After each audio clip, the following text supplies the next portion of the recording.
here we are. I turned down here at the next block. Thanks, mister. I'll get off there.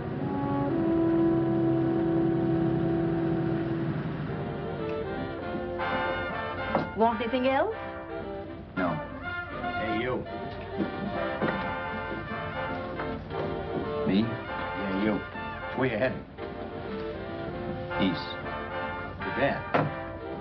I thought if you was heading north, I might be able to help you out. I'm pushing the Salt Lake, and I don't like to ride it alone at night. I'm one of those guys that got to talk or I fall asleep. Oh, sure, now my partner, he's got Lou to keep him company, but I ain't got nobody at all. Where you coming from? West. Yeah, sure, I know, but where, L.A.? Maybe. Got a cousin out in L.A. You don't say. Yeah, he's been out. You're not much of a talker, are you? My mother taught me never to speak to strangers. Oh, a wise guy. So what? Okay, don't get sore. Just trying to be sociable, that's all. Hey, Glamorous. You change for a dime, will you?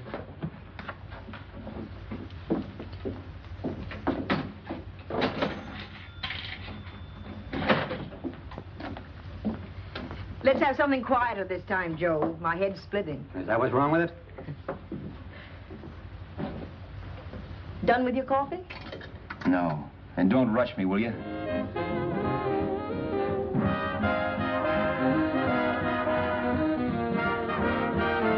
Hey, turn that off. Will you turn that thing off? What's eating you now? Yeah, what's eating you? That music, it stinks. Oh, you don't like it, huh? No, turn it off. Oh, wait a minute, pal. That was my nickel, see?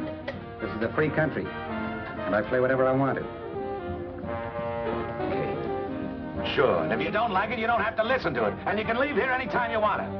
Okay, I'm sorry I asked. First good piece played tonight and you don't like it. Some people just ain't got any good taste.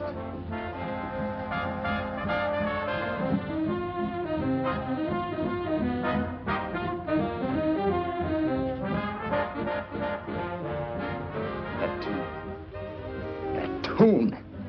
Why was there always that rotten tune? Following me around, beating in my head, never letting up. Did you ever want to forget anything? Did you ever want to cut away a piece of your memory or blot it out? You can't, you know. No matter how hard you try. You can change the scenery. But sooner or later, you'll get a whiff of perfume or somebody will say a certain phrase or maybe hum something. Then you're licked again.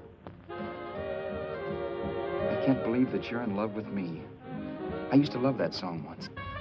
So did the customers back in the old Break at Dawn club in New York. I can't remember a night when I didn't get at least 3 requests for it.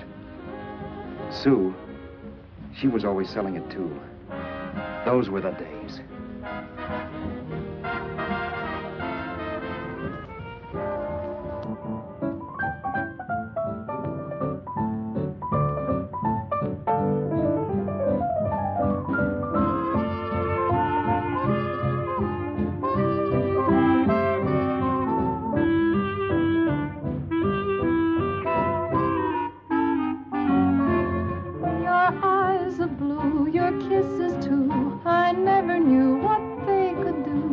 I can't believe that you're in love with me. You're telling everyone you know that I'm on your mind each place you go. They can't believe that you're in love with me. I have always placed you far above me. I just can't imagine that you love me. And after all is said and done, to think that I'm the lucky one, I can't believe that you're in love with me.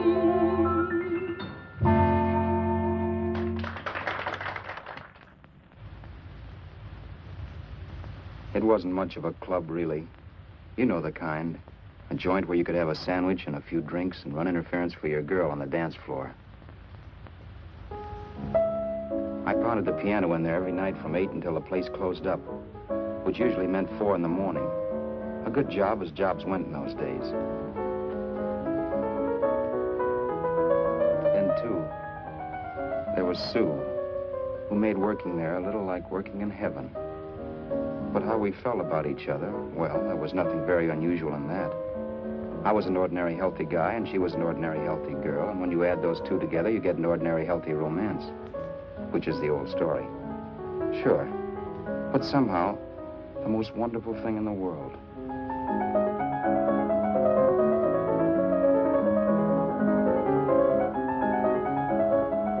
All in all, I was a pretty lucky guy.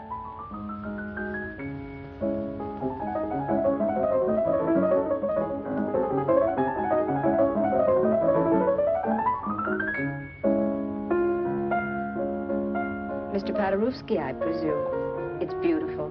You're going to make Carnegie Hall yet, Al? Yeah, as a janitor. I'll make my debut in the basement. I don't blame you for being bitter, darling, but you mustn't give up hope. Why, someday... Yeah, someday. If I don't get arthritis first. In the meantime, let's blow this trap.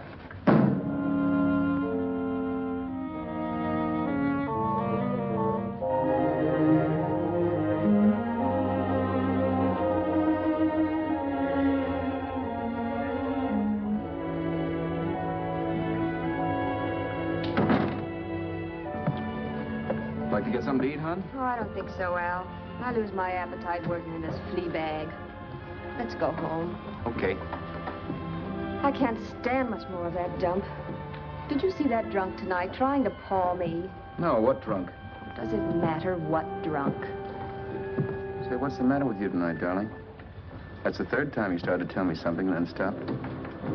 We shouldn't have any secrets from each other, Sue. Next week, we're going to make with the ring and the license. You and me will be a team. Yes, that's right. In the Bush League. I don't get you. We've been struck out. It's a funny way to talk, darling. Don't you want to marry me? Al, look, I love you. You know I do, and I want to marry you. But? But not now. Only after we've made good. Sunday, I'm going away. Oh, I know you'll think it's silly. That's why I hesitated to tell you. But I'm going to California. I want to try my luck in Hollywood. That's the most stupid thing I ever heard of. Don't you know millions of people go out there every year and wind up polishing cuspidors? I thought you had better sense. You sound as if you don't think I have any talent. That has nothing to do with it. I'll make out all right. Maybe. But what about me? Doesn't it mean anything to you that you're busting up all our plans? We may not see each other for years? It won't be that long. I thought you loved me. I do. You know I do. Well, here we are. Al, why can't you see my side of it? I'm young. We both are. And we've got all the time in the world to settle down. Oh, really, darling, what I'm doing is the only sane thing to do. I hate the thought of being so far away from you, but we'll be together again someday. Maybe you'll decide to come out too later on. So long. Al, aren't you going to kiss me goodnight? Sure. Why not? Good night.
Roberts. You hit the jackpot this time. $10. Thanks.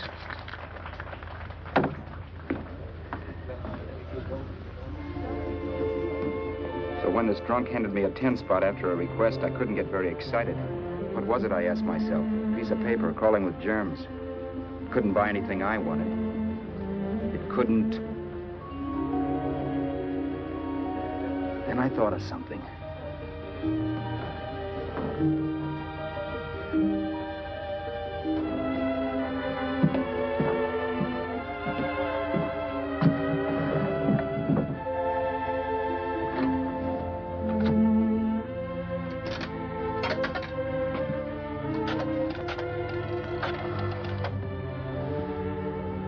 Long distance. I'd like to put a call through to Los Angeles. Miss Harvey. Sue Harvey, Harvey. The number is Crestview 65723.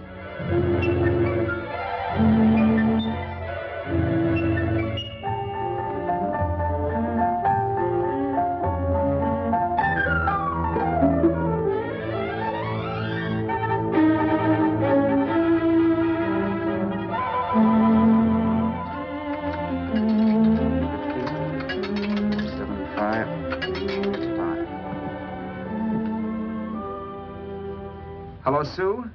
This is Al. Oh, baby, it's great to hear from you, too. What's that? You do? Oh, me too, darling. I thought I'd go batty without you. I just had to... Huh? You're working as a hashlinger? Gee, honey, that's tough. Those guys out in Hollywood don't know the real thing when it's right in front of them. You just stick it out, Sue, baby. Keep going around to those casting offices. I'm sure you'll click. Look, I'll tell you what. You stay put out there, I'll come to you. No, don't try to stop me. Just expect me. Train? Who knows? Train, plane, bus, magic carpet. I'll be there if I have to crawl. If I have to travel by pogo stick. And then, let's get married right away, huh? That's the stuff. That's what I've been wanting to hear you say. Well, goodbye for now. I'll be seeing you soon. Yeah. Bye. The only way I could cross country was to thumb rides. For even after hawking everything, I only had enough money to eat. Money. You know what that is. It's the stuff you never have enough of. Little green things with George Washington's picture that men slave for, commit crimes for, die for. It's the stuff that has caused more trouble in the world than anything else we ever invented. Simply because there's too little of it. At least I had too little of it. So it was me for the thumb.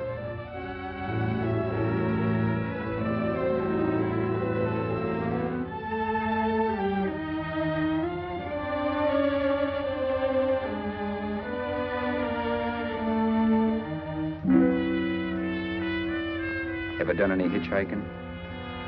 It's not much fun, believe me. Oh, yeah, I know all about how it's an education, how you get to meet a lot of people and all that.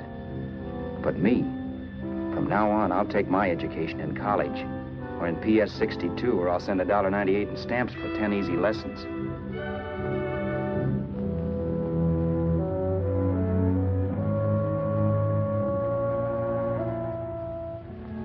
Thumbing rides may save you bus fare, but it's dangerous. You never know what's in store for you. You hear the squeal of brakes. If only I had known what I was getting into that day in Arizona. Here, throw that in the back seat. Okay, let's go. Make sure that door's closed.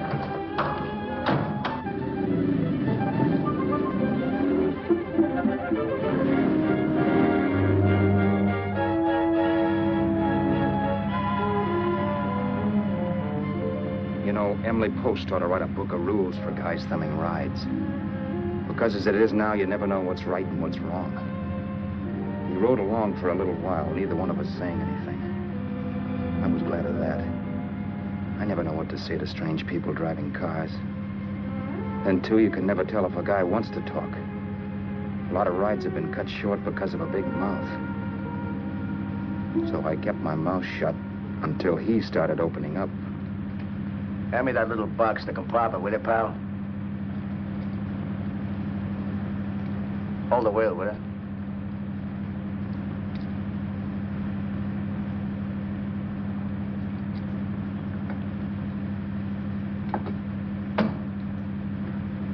How far are you going? L.A. Wow, you're really traveling, aren't you? Yeah, but I don't expect to make it for a couple of years at the rate I've been promoting rides. Not much luck, huh? Sure, all bad. Not many people stop for a guy these days. Afraid of a stick-up, maybe. They can't blame them. Where you coming from? New York? Well, New York. You're in luck this time. I'm going all the way. Right through to Los Angeles. You drive a car? Sure. Whenever you're tired, let me know. I'll holler. I guess at least an hour passed before I noticed those deep scratches in his right hand. They were wicked. 3 puffy red lines about 1/4 of an inch apart.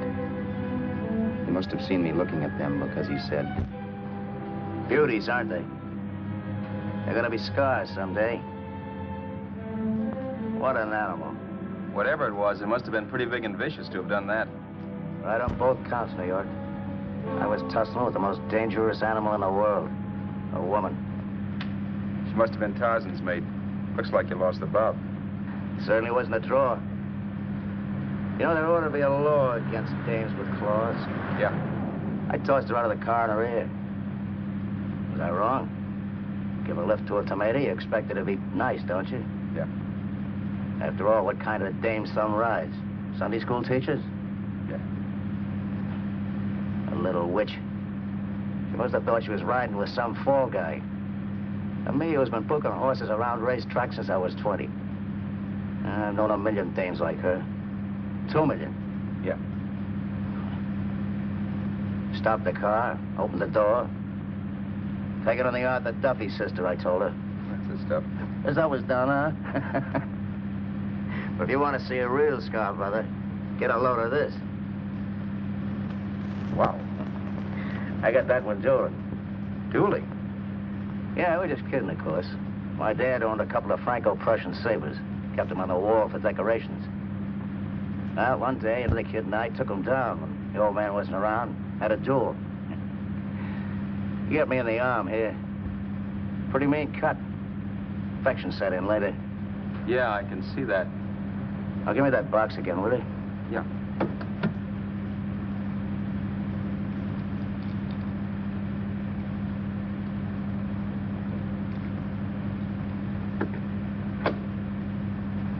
Pain made me lose my head, I guess.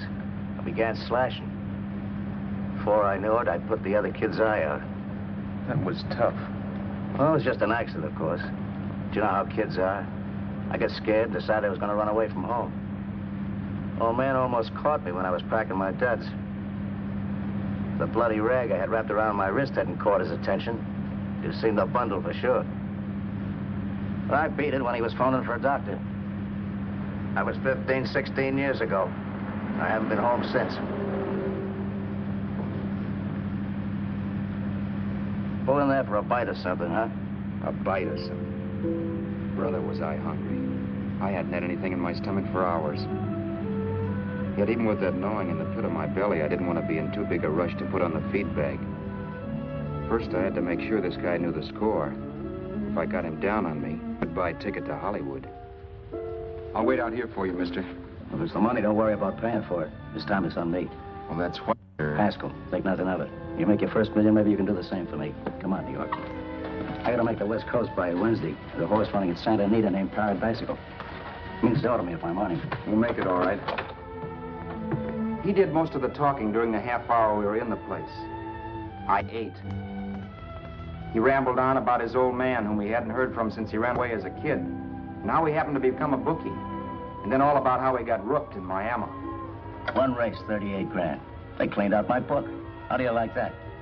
That was tough luck. Yeah, and I'm supposed to be the smart guy. Well, you just wait. I'm going back to Florida next season with all kinds of jack. And you watch those stinkers run for cover. Want anything else? No, thanks. I've had plenty.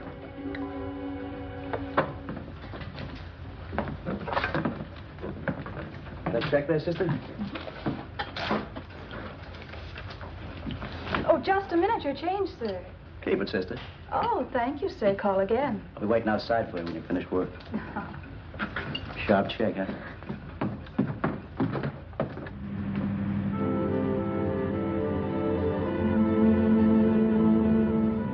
up all that night while Haskell slept like a log. After a while, I began to get sleepy myself. I was happy, though. Soon I'd be with Sue again. The long trip was practically over, and there'd be no more hoofing it down the concrete. I began to think of the future, which couldn't have been brighter if I'd embroidered it with neon lights. It was nice to think of Sue shooting to the top. It's amazing what a full belly can do to your imagination. Your eyes are blue, your kisses too. I never knew what they could do. I can't believe that you're in love with me. You're telling everyone you know I'm on your mind each place you go. I can't believe that you're in love with me.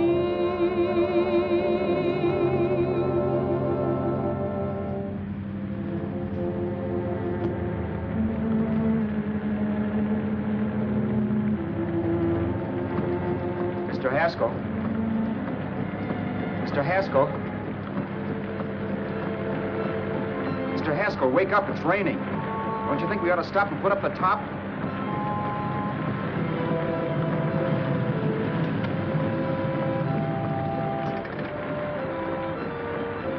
Mr. Haskell, I'm going to put up the top.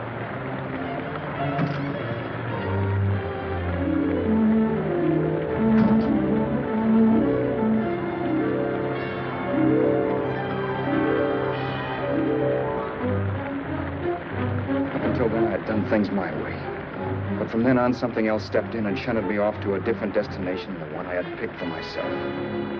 But when I pulled open that door... Mr. Haskell, what's the matter? Are you hurt? Are you hurt, Mr. Haskell? Start your sermon. I'll listen to it. But I know what you're going to hand me even before you open your mouths. You're going to tell me you don't believe my story of how Haskell died and give me that don't make me laugh expression on your smug faces. I saw at once he was dead, and I was in for it. Who would believe he fell out of the car? Why, if Haskell came too, which of course he couldn't, even he would swear I conked him over the head for his dough. Yes, I was in for it. Instinct told me to run, but then I realized it was hopeless. There were lots of people back down the road who could identify me. That gas station guy and the waitress. I would be in a worse spot then, trying to explain why I beat it. The next possibility was to sit tight and tell the truth when the cops came. But that would be crazy. They'd laugh at the truth. And I'd have my head in the noose. So what else was there to do but hide the body and get away in the car? I couldn't leave the car there with him in the gully. That would be like erecting a tombstone.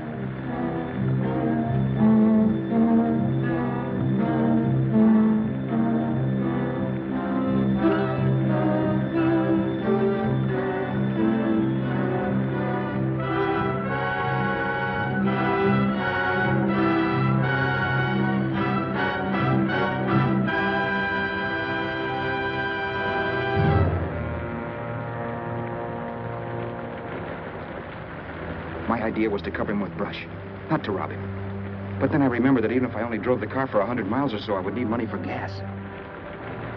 Besides, it was stupid of me to leave all that money on a dead man. Not only that, I'd have to take his driver's license in case I was stopped for something. I didn't like to think about it, but by that time I'd done just what the police would say I did, even if I didn't.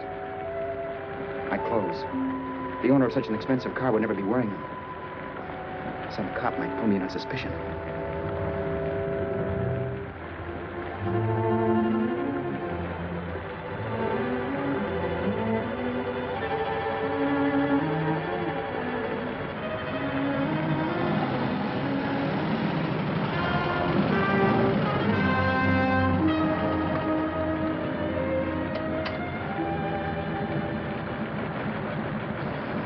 Hey, you, this your car?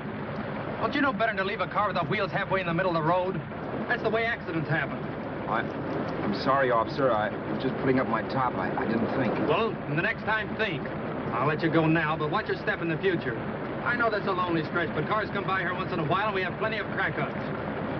Thanks, officer.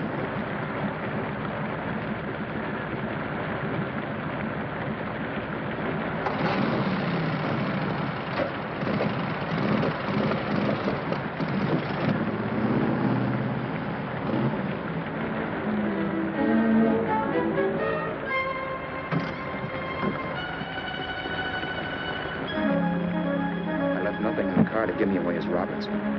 If they found a dead man in the gully now, it would be me.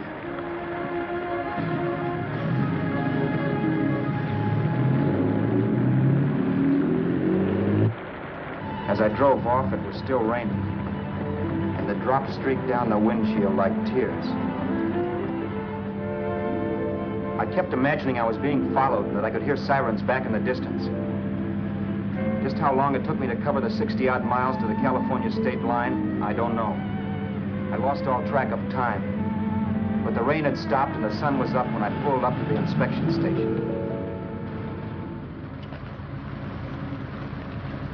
Hello?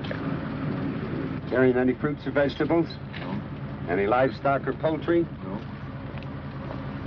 I'd like to see your registration and driver's license, please. Anything in the baggage compartment? Just baggage. Charles Haskell, Jr., age 30, brown eyes, dark hair. Identifying marks, none. Are you Charles Haskell, Jr.? Yes. Well, remember, if you're employed and you stay over 30 days, you take out California plates. All right, officer, but I'll only be in the state a short while. Right, you can go now.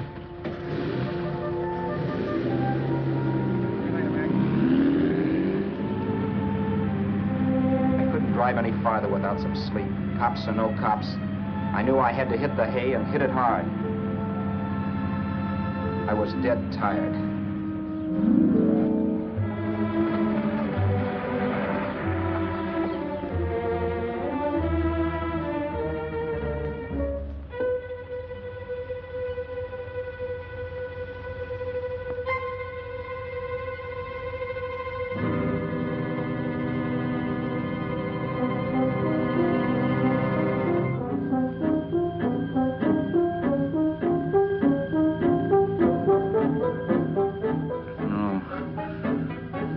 Mr. Haskell. No.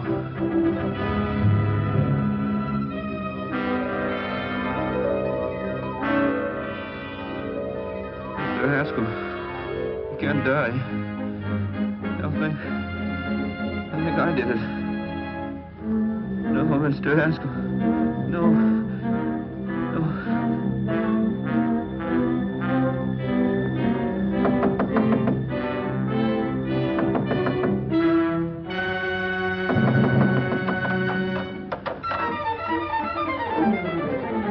Who's there? It's the maid. Can I come in and clean? Later. In a half hour. All right, sir.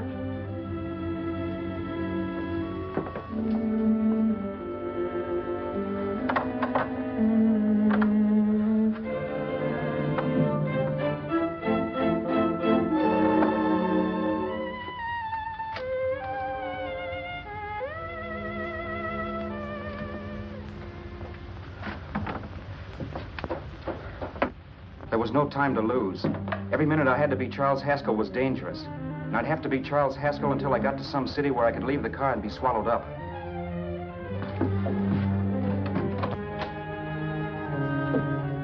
That meant driving the car as far as San Bernardino, maybe even to Los Angeles. In a little town, I might be noticed, but in a city, I should be safe enough. Then, after I ditched the car, I could go on to Sue. But those 5 minutes at the state line made me realize it might be a good idea to find out a little bit about Mr. Haskell. Then if anybody asked me questions, I could give the right answers. The first thing I found out was that I had $768. This was a lot of jack, but believe me, it was the kind of money I'd rather not have.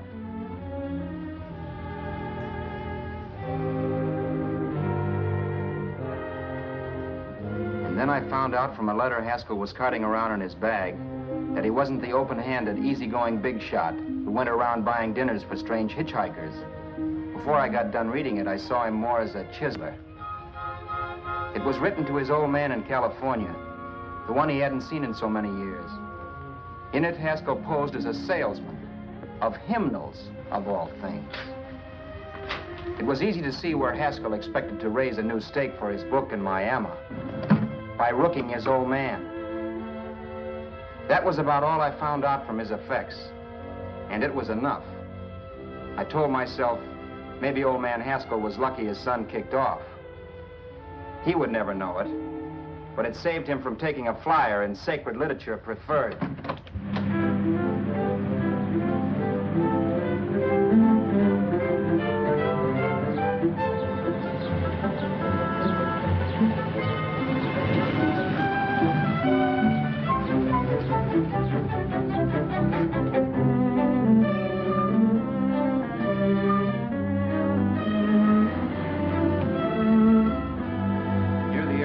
Desert Center, I pulled up for water. There was a woman. Hey, you! Come on if you want to ride.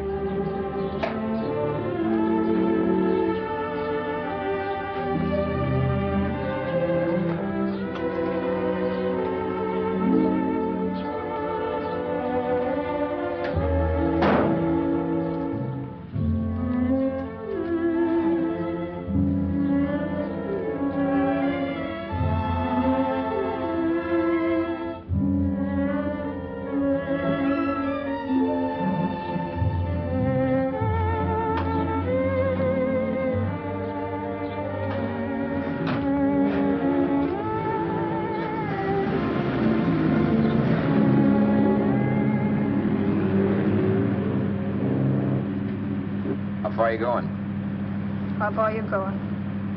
That took me by surprise, and I turned my head to look her over. She was facing straight ahead, so I couldn't see her eyes. But she was young, not more than 24. Man, she looked as if she'd just been thrown off the crummiest freight train in the world.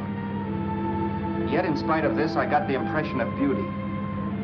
Not the beauty of a movie actress, mind you, or the beauty you dream about when you're with your wife, but a natural beauty.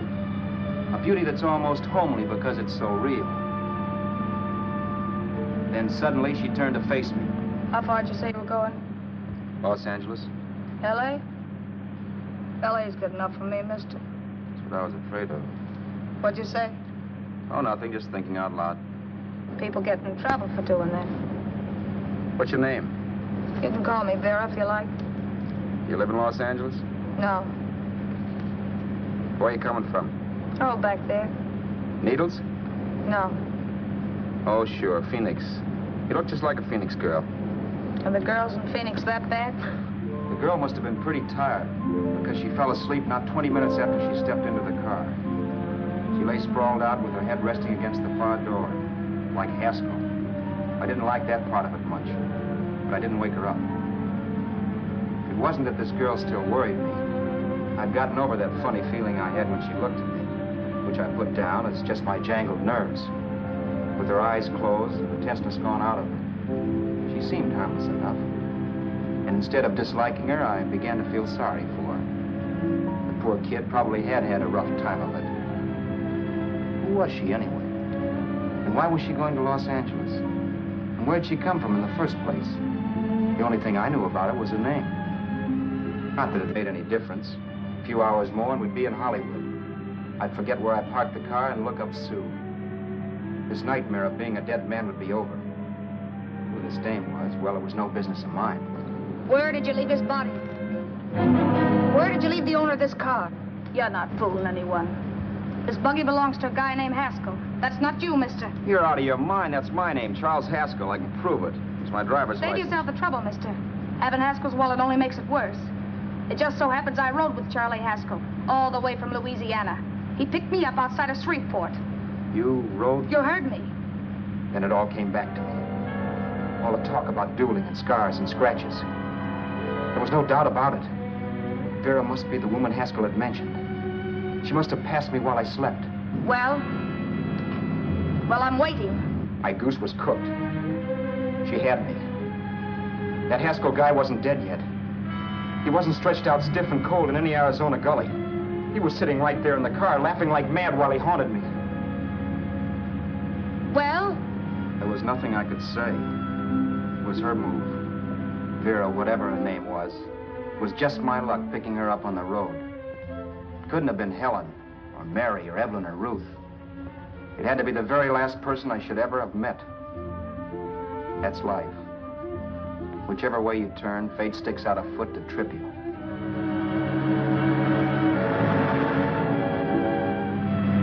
I told her everything, but she didn't believe my story.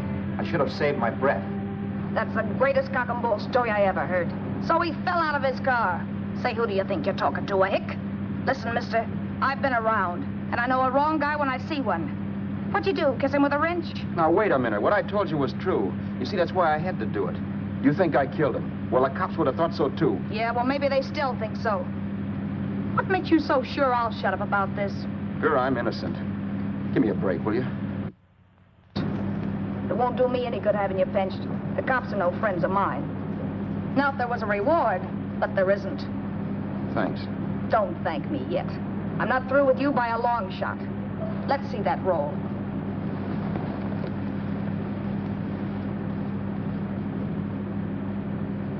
Is that all Haskell had? Isn't it enough? No, I thought he had more. Not that I know of. You can search me. You think I'm holding out on you? Well, maybe I will at that. He told me he was going to bet $3,000 on a horse named Paradisical on Wednesday at Santa Anita. He was stringing you along. He meant 300. Maybe. Sure, $3, 300. He was a piece of cheese, a big blowhard. Listen, mister, don't try and tell me anything about Charlie Haskell. Remember, I knew him better than you did. Okay, then you knew he was a four-flusher. That explains the $3,000 bet. I'm not so sure he didn't have that $3,000. Why should I believe you? You got all the earmarks of a cheap crook.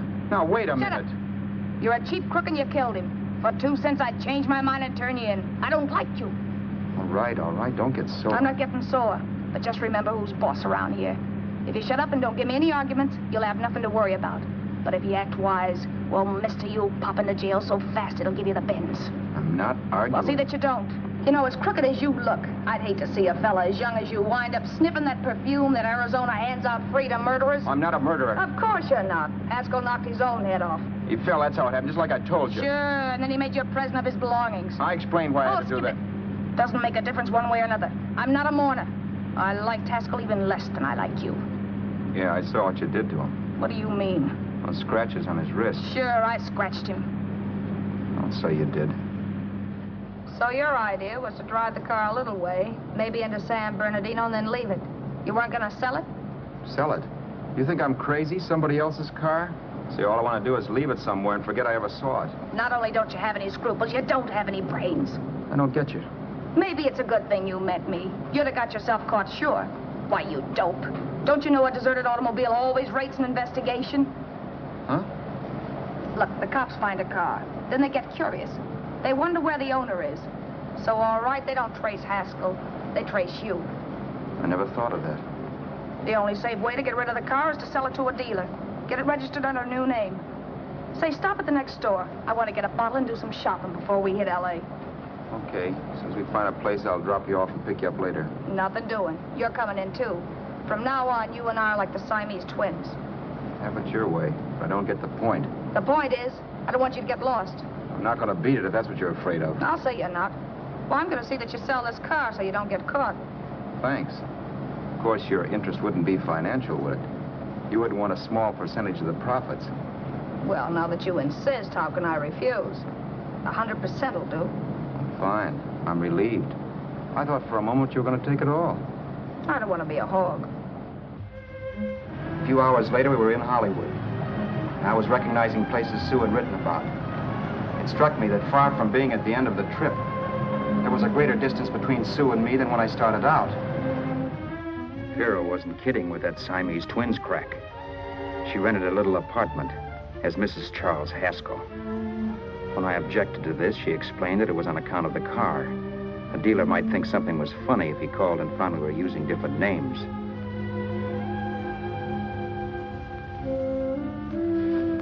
Home, sweet home. Yeah. Not bad either.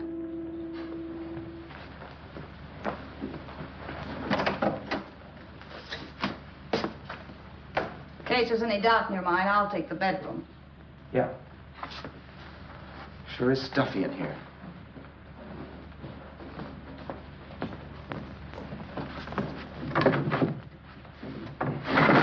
Keep the window shut. Okay. The old crow downstairs said there's a folding bed behind this door.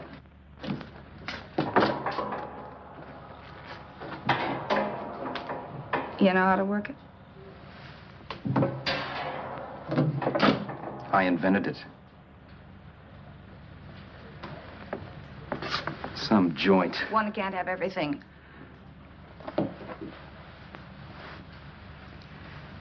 I'm first in the bathtub. I don't know why, but I figured you would be.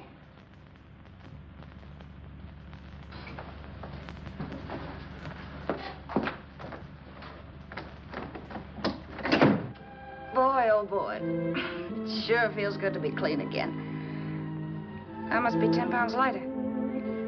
You must be. Well, hitching rides isn't exactly the way you keep your schoolgirl complexion. I wish that guy with the sax would give up. Gets on my nerves. Forget it. Have a drink. Aren't you afraid I might take you up on it? If I didn't want to give you a drink, I wouldn't have offered it. Why be a sorehead, Roberts? You got yourself into this thing. You should be grateful I'm not turning you in. Why, if I wasn't regular, you'd be in the pen this minute, being photographed, fingerprinted, and being pushed around by the cops. So cheer up. Get rid of that long puss. Or is your conscience bothering you?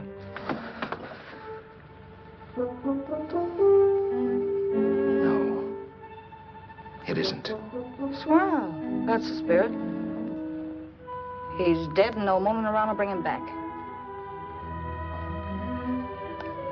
Anyway, I never could understand this worrying about something that's over and done with. Now, look, Vera, for the last time, I didn't kill him. Haskell was a sick man. Maybe he was dead before he fell out of the car. I don't know. Sure. He died of old age. All right. So if it'll make you sociable, you didn't kill him.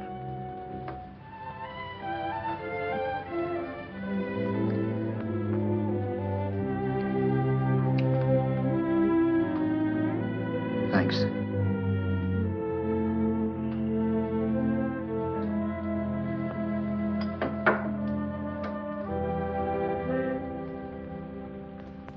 We're out of liquor, Roberts. Yeah. Too bad. I felt like getting tight tonight. Well, I think you succeeded. Am I tight? As a prima donna's corset. That's good. I wanted to get tight. Why? What have you got to get tight about? Oh, I don't know. Few things. You should have my worries. If I had your troubles, I'd stay sober. And I've got the key to that door. Yeah. Maybe you're right.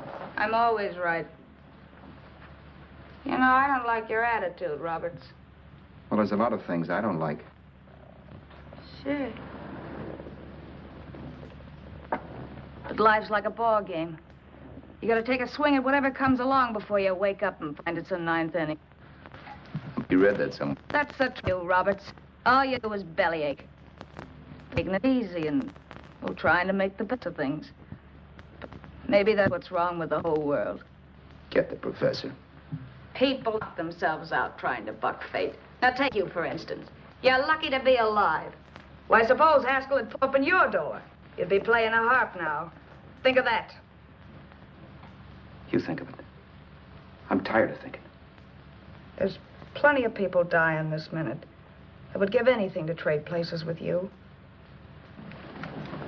I know what I'm talking about. I'm not so sure. At least they know they're done for.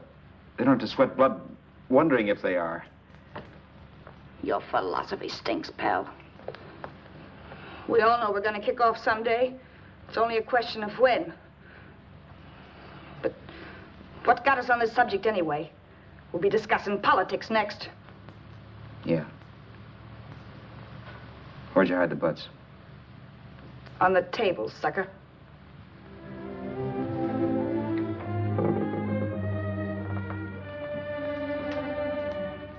We bored each other with conversation for a couple of hours longer. Every 5 minutes, one of us was wishing we had another bottle or a radio or something to read. Then finally, we ran out of chatter. I know it's only 11 o'clock, but I want to get up early and make the rounds of the used car lots. No hurry about that. We got all the time in the world. Maybe you have, but if you think I want to stay cooped up in this place any longer than I have to, you're batty. It's not a bad place. Pay plenty for diggings like this in New York. I wouldn't like it if it was the Ritz.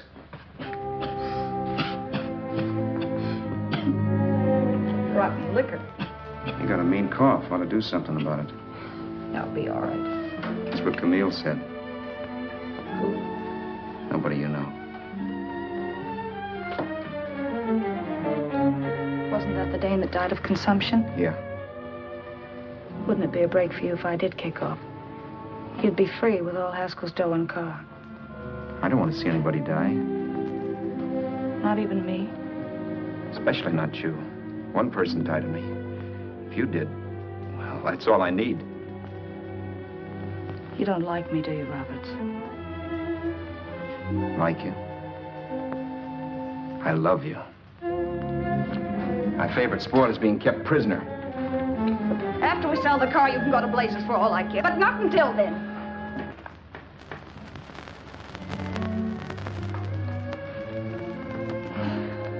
I'm going to bed.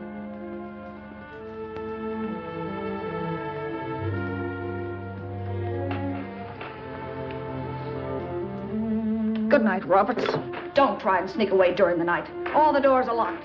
Anyway, if I find you gone in the morning, I'll notify the police. They'll pick you up. Don't worry, I know when I'm in a spot. Well, good night.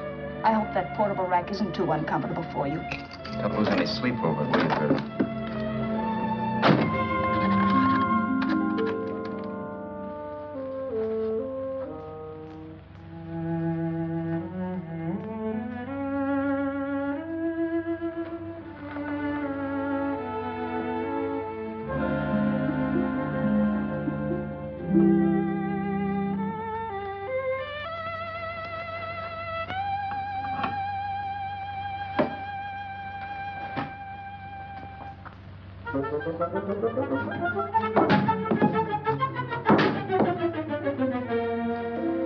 Crestview. 6, 5, 7, 2, 3. Hello? Hello? Hello? Hello?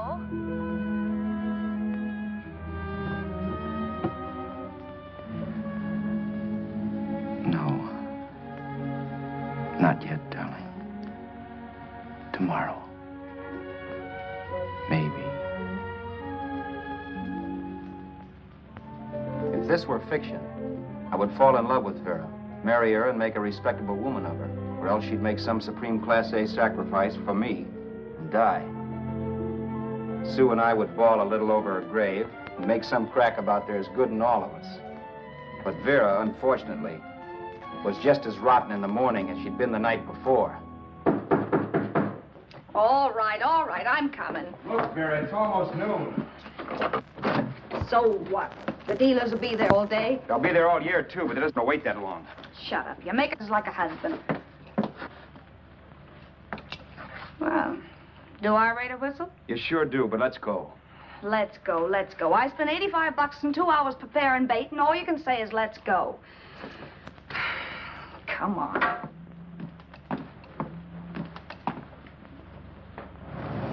We passed a few used car lots last night down this way. What do you think we can get for this heap? I don't know. Plenty. He let me handle everything. Think we can get $2,000? I don't know, but don't worry. I'll squeeze as much out of this guy as I can. If I let it go cheap without a fight, he might think we've stolen the car. And listen, don't make any slips and call me Roberts. That'll cook us. I don't need you to tell me that. You better just sit by and keep your mouth closed. Remember, we're both in the soup if anything happens. Forget it and drive. You're my wife, Vera Haskell. Look, after the deal's closed, let's go back to that place on Hollywood Boulevard where I saw the fur jacket. I want to buy it.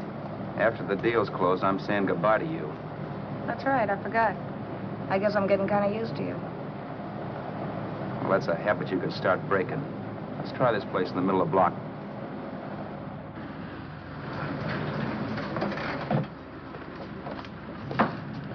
Good afternoon. What can I do for you? We're interested in selling a car. If the price is right. Well, if it's in good mechanical condition, it should blue book for about $1,600. Tony, take a look at this motor. $1,600. Are you kidding?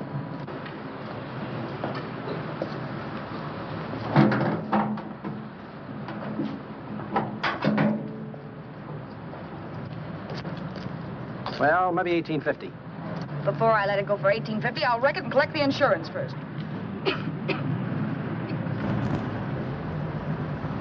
Lady, this motor's seen a lot of driving.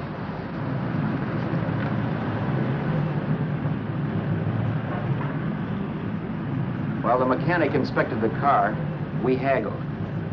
At last, when we were all worn out, we hit a compromise. His price. Okay, it's a deal. All right, come in. We'll sign the papers. I have the ownership papers right here with me. Look, Vera, in the meantime, will you clean the dash compartment? There may be some stuff in it. All right, darling. $1,850. That dirty crook.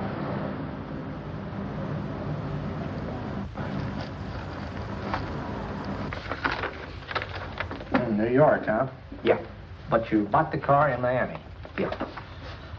Well, now let's see about the insurance. We can either have it transferred or canceled. What kind of insurance do you have, Mr. Haskell? Well, aren't all the papers there? I don't see any. Surely you know what type of insurance you carry in the car. The name of the company? Yeah, but, Well, if you'll just tell me the name of the company, I'd be very glad to take care of all the details. well, Did you sign the papers yet? not yet. Well, don't. We're not selling the car. Well, wait a minute, Mrs. Haskell. Come on, darling. What's the matter? Change your mind? Yes, I'm sorry. I guess I have. But, Vera... Let's go.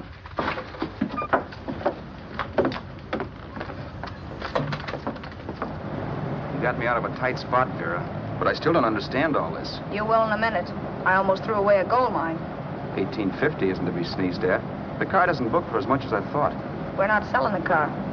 You want to keep it. Now, wait a minute, Vera. You said yourself I wouldn't be safe until the car was in someone else's name. I'd like to be free of this mess when I go. That's just it, Roberts. You're not going. There's a drive-in at the next corner. Pull in there and we'll get a bite to eat. And I'll explain. What is this, another one of your brilliant ideas?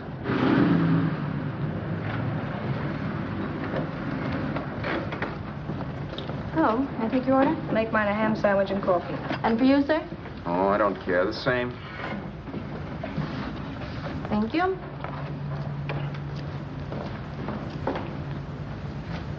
Get this, Vera. I've been pretty patient so far.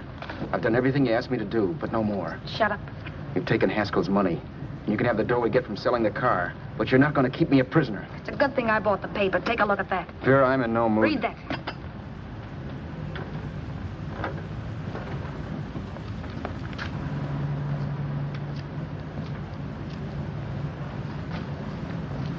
No. Yes. No, I won't do it. Yes, you will. You think I'm crazy? It's impossible, I tell you. Excuse me.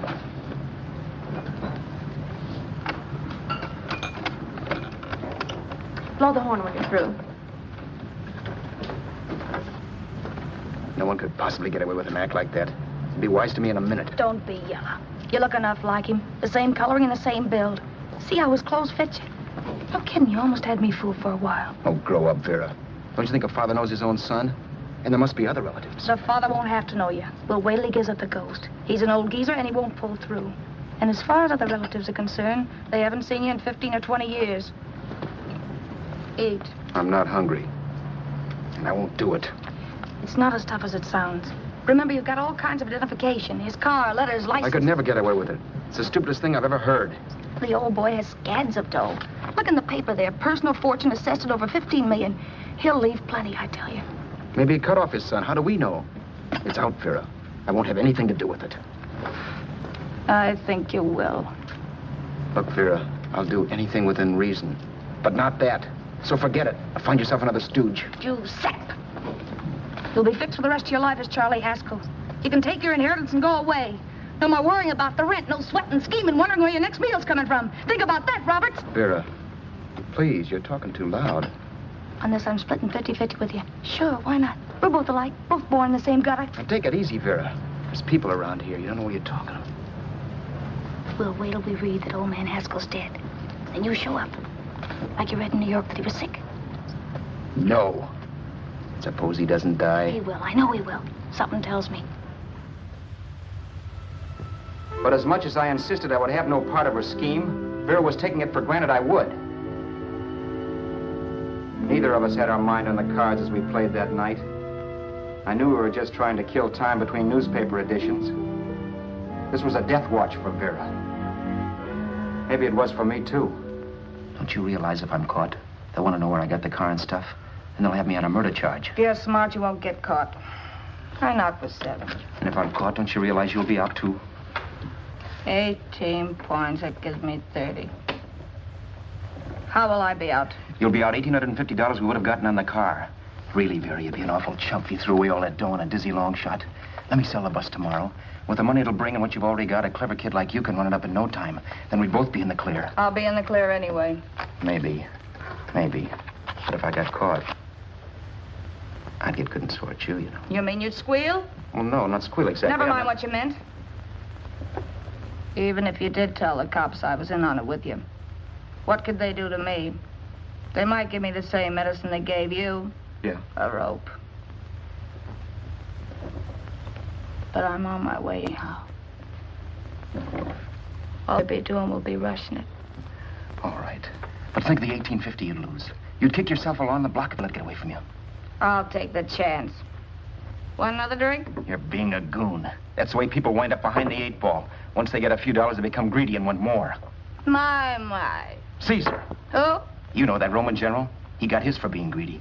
He wasn't satisfied, so the final wind-up was he took the count. A couple of days ago, you didn't have a dime. Why, you were so broke you couldn't pay cash for a postage stamp. Now you've got almost $700 with $1,850 in the offing. Take my advice. Don't try for more. I'm tired of this game. Let's have some blackjack.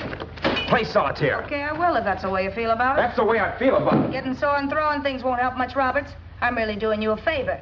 I help you out of a jam by keeping my mouth shut. I show you how to make some soft money. And what thanks do I get? Thanks. Sure. Or would you rather call the cops and told them you killed the man and stole his money? I didn't kill anybody. Yes, you did. No, I didn't. You know I didn't. All right, then. Suppose I call the cops. If you're innocent, what do you got to be scared of? Okay. Call them, you mutt. Go ahead and call them, see if I care. At least they'll give me a square deal. You want me to call them? You heard me. But I'm warning you. If I'm pinched, I'll swear you were in on it. I'll say that you helped me. If I fry, I'll get even with you. You wouldn't dare. You chicken. Yeah? Then try it and see. Call them. Yeah. Okay, I will.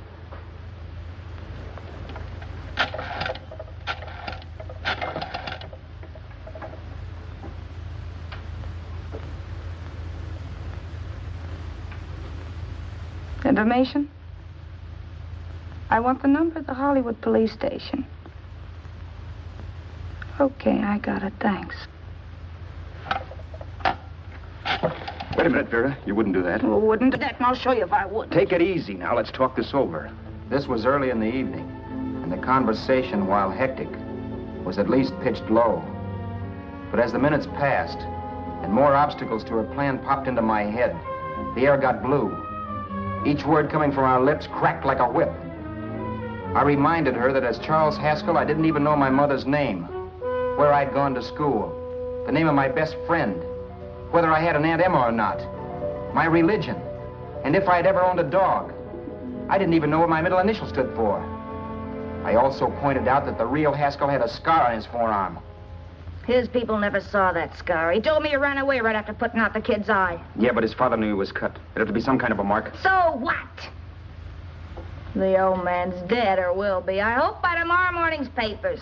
Anyway, you could cut yourself a little, couldn't you? Boy, for that kind of dough, I'd let you cut my leg off. You're drunk and you're crazy mad, Vera. Turn me in if you want to, but I won't get mixed up in this. Besides, how do we know Haskell was such a phony? Maybe it wasn't the man's son at all. Maybe he just dreamed it up. Well, dream it or not, you won't be dreaming when the law taps you on the shoulder. There's a cute little gas chamber waiting for you, Roberts. And I hear extradition to Arizona's a cinch. Where's that phone? Vera! Leave me alone. Vera! Here. I want a phone. Call police.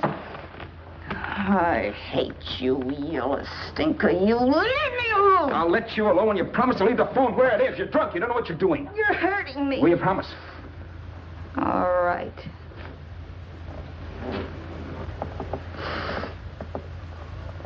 You hurt me. I'm sorry, but... And it's hot in here. Open up a window. It's not hot.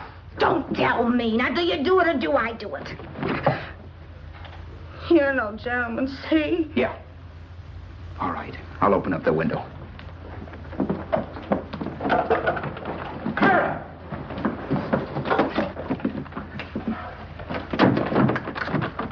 open the door.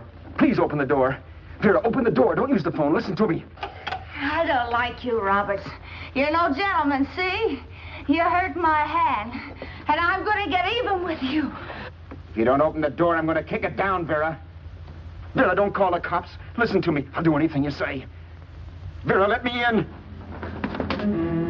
I'll break the phone.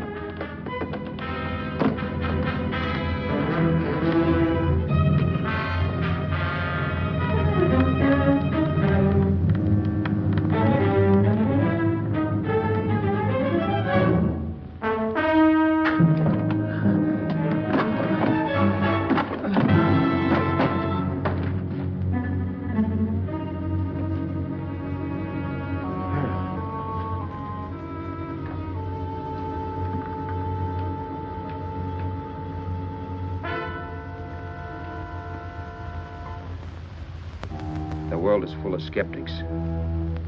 I know. I'm one myself.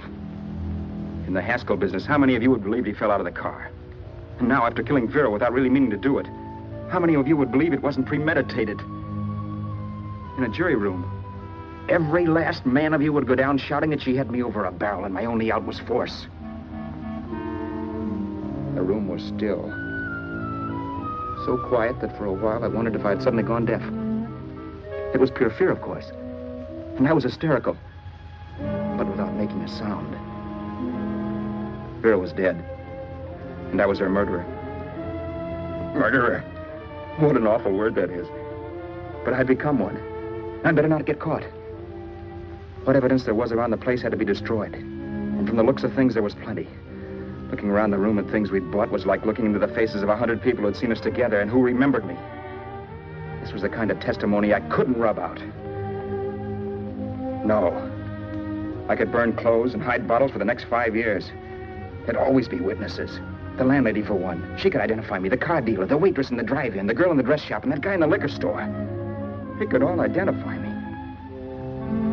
I was cooked. Done for. I had to get out of there. While once I'd remained beside a dead body, planning carefully how to avoid being accused of killing him, this time I couldn't. This time I was guilty. I knew it. Felt it. I was like a guy suffering from shock. Things were whirling around in my head. I couldn't make myself think right. All I could think of was the guy with the saxophone and what he was playing. It wasn't a love song anymore. It was a dirge.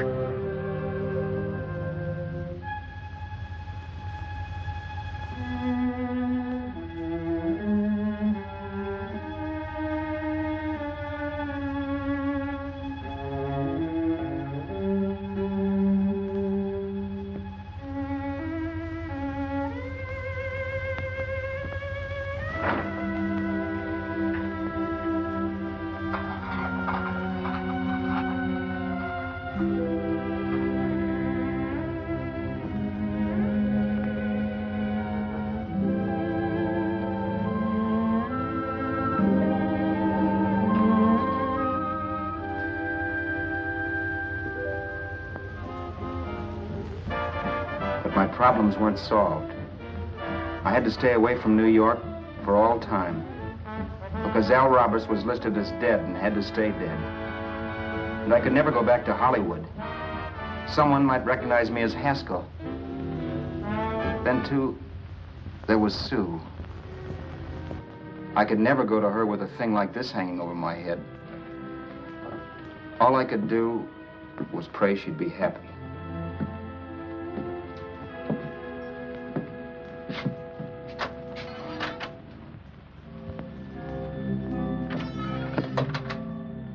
I was in Bakersfield before I read that Vera's body was discovered, and that the police were looking for Haskell in connection with his wife's murder. Isn't that a laugh? Haskell got me into this mess, and Haskell was getting me out of it. The police were searching for a dead man. I keep trying to forget what happened, and wonder what my life might have been if that car of Haskell's hadn't stopped. But one thing I don't have to wonder about. I know. Someday a car will stop to pick me up that I never thumbed.